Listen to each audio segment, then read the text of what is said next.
ओम शांति। आइए सुनते हैं 17 नवंबर 2023 के शिव बाबा की ज्ञान मुरली और ईश्वरीय महावाक्य। शिव बाबा परमपिता परमात्मा ने कहा, मेरे मीठे बच्चों, तुम बच्चों को भगवान का बहुत ही बल चाहिए, यानी मेरा बल चाहिए। तुम बच्चों को ज़रूर चाहिए। मेरे बल से सब काम तुम्हें कैसे हो जाते हैं? सहज हो जाते हैं। जब बाप का बल सभी मनुष्य आत्माओं को मिलेगा, परमपिता परमात्मा का बल, तो उनको हर कर्म सहज हो जाएगा और कार्य भी बनेंगे। तो बाबा ने कहा, कोई काम नहीं कर सकते हैं तो अपने में ताकत नहीं है। जब तुम्हारा कोई काम बनता नहीं है तो यही समझो कि कोई ताकत नहीं है, योग नहीं है, भगवान की याद नहीं है। तुम घड़ी घड़ी भूल जाते हो कि हम परमात्मा के बच्चे नहीं हैं। तुम अपने शरीरधारी अपने पिता की याद करते हो, वो तुम्हें देह भान आ जाता है। इसलिए बाबा ने कहा, तुम अपने शिव बाबा के बच्चे समझो कि शिव मेरा पिता है और हमारे साथ में हमारा परम पिता है। वो भी काम करवा रहे हैं मेरे साथ, अपने बच्चों को बल दे रहे हैं। फिर शिव बाबा ने कहा, बच्चों, ये ईश्वरीय रेस और ज्ञान योगबल की रेस है। जो इनमें तीखे बच्चे जाते हैं वही गले का हार बनेंगे और तख्त पर नज़दीक बैठेंगे। यानी पिता के बाद में तो बच्चे ही उस कार्यभार को संभालते हैं। सरकार तो अपने आप वसीयत कर देती है बाप की जायदाद की बच्चों के नाम। तो शिव बाबा ने कहा, तुम भी बच्चे मुझे याद करो तो मैं तुम्हारी मदद ज़रूर करूँगा। हर बात में तुम थक जाते हो, हर कार्य में थक जाते हो, कोई तुम्हारा कार्य पूरा नहीं होता, असफलता हो जाते हो, सफल नहीं होते हो, तो मुझे याद करो तो मैं तुम्हारी ज़रूर बच्चों मदद करूँगा। मुझे बहुत तरस तुम बच्चों पे पड़ता है, शिव बाबा ने कहा। और शिव बाबा ने ये भी कहा, अगर तुम नफ़रत मुझसे करोगे तो मैं क्या करूँगा ये बताओ। तुम मुझे ही भूल जाओ तो मैं कैसे तुम्हारे साथ रहूँगा, बताओ। तो बाबा ने आज बहुत ही अपने प्यार से बच्चों से कहा है कि बच्चों, अपने परम पिता परमात्मा को साथ में रखो। सभी आत्माएं हो, मेरे बच्चे हो, तुम मीठे बच्चे हो। तुम्हें शरीर और आत्मा दोनों याद करना है, दोनों लेके चलना है।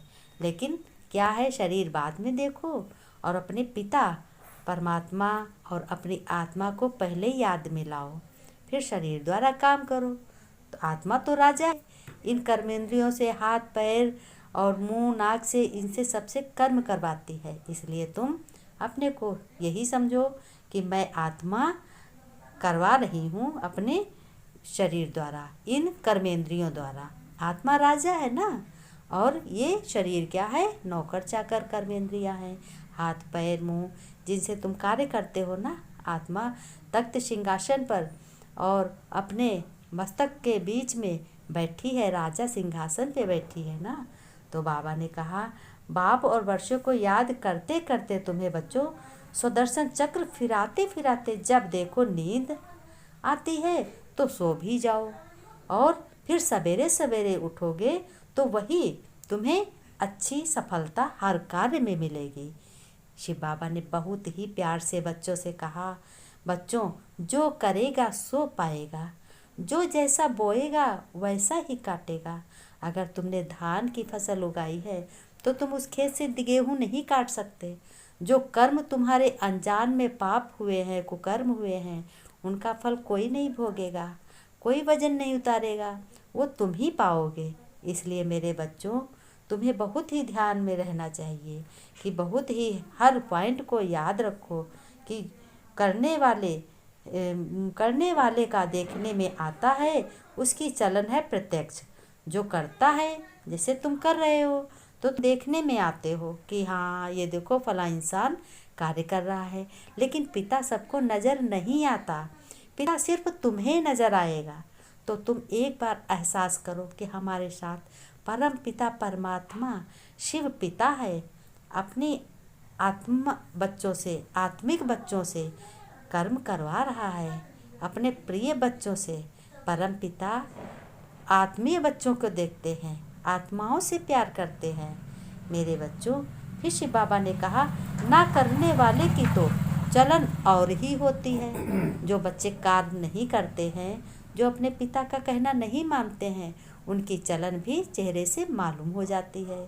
फिर शिव बाबा ने कहा, ये शरीर ठीक भी तब रहेगा बच्चों जब ज्ञान और भगवान की याद की धारण तुम्हें होगी। याद धारण करोगे, धारणा करोगे कि सुख शांति पवित्रता मेरे में होनी चाहिए, क्योंकि ये परम पिता परमात्मा के दिव्य गुण हैं और आत्माओं को सबको धारण करना चाहिए।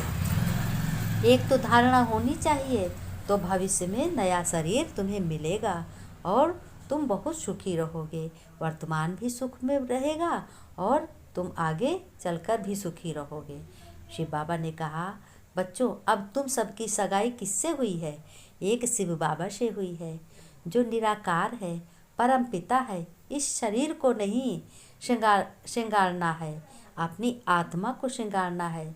जो अपने को ज्ञान और योग से सजाएंगे वही भविष्य में क्या बनेंगे? राजा रानी बनेंगे।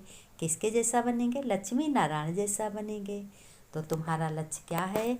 जो अपने को फिर शिव बाबा ने कहा, बच्चों बाबा के ज्ञान धन से, ये अविनाशी धन से बहुत ही तुम्हें प्यार होना चाहिए, क्योंकि इसी से ही तुम्हें ज्ञान रतन मिलेंगे। और शिव बाबा ने फिर कहा, धारण में तुम्हें क्या करना है? किसी से भी तुम्हें नफरत नहीं करनी है। तुम्हें बहुत ही मीठा बनना है और व्यवहार बहुत मीठा करना है और सुदर्शन चक्र फिराना है। जो सुनते हैं उस पर तुम्हें विचार सागर मंथन करने की आदत डालनी है कि हमारा परमपिता परमात्मा सुख शांति पवित्रता का सागर है, ज्ञान दाता है, दाता है। फिर शिव बाबा ने कहा कि बच्चों तुम्हें वरदान में तुम्हें एक डायरेक्शन प्रमाण सहित भगवान के ज्ञान, जैसे तुम अपने को स्थित करो कि मैं मास्टर सर्वशक्तिमान हूँ, तो आत्म अभिमानी होने से याद आती है, लेकिन ऐसा नहीं होना चाहिए। फिर बाबा ने नमस्ते की है। फिर बाबा ने कहा, स्थित हो जाए जब तब कहेंगे मास्टर सर्वशक्तिमान, कंट्रोलिंग और तुम्हारे में रूलिंग पावर होनी चाहिए। फिर बाबा ने स्लोगन में बताया है, किसी भी परिस्थिति को पार करने वाले तुम क्या हो? तुम सहज पार करने का साधन है एक बल और एक भरोसा। भगवान पर बल और भगवान पर भरोसा होना चाहिए, अपना बल होना चाहिए। एक अपने परम पिता पर भरोसा होना चाहिए और अपने हाथों का बल होना चाहिए। फिर बाबा ने नमस्ते की। हम रूहानी बच्चों को रूहानी बाप दादा की याद प्यार नमस्ते नमस्ते गुड मॉर्निंग। बच्चों ने नमस्ते की। हम रूहानी बच्चों की रूहानी बाप दादा को याद प्यार नमस्ते नमस्ते। शिव बाबा, मीठे बाबा, गुड मॉर्निंग। बाबा ने कहा, तुम्हें ही बहुत श्रेष्ठ बनना है, ये बातों पर ध्यान रखना है। ओम